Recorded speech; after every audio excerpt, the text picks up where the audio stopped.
Memang dilemanya kalau nge-live itu goyang-goyang gitu kan. Kalau video kan kita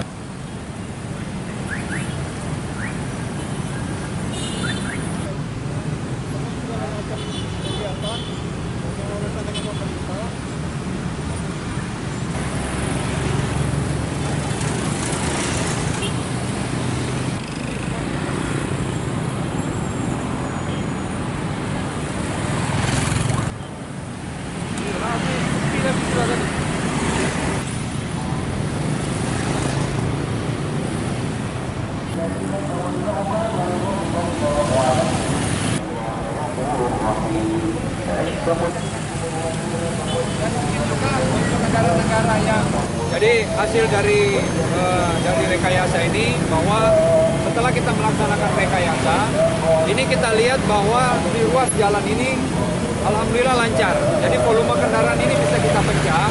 Yang tadinya terfokus di jembatan Ampera ini menjadi dua fokus. Jadi satu di jembatan Musi 2 dan juga di jembatan Ampera.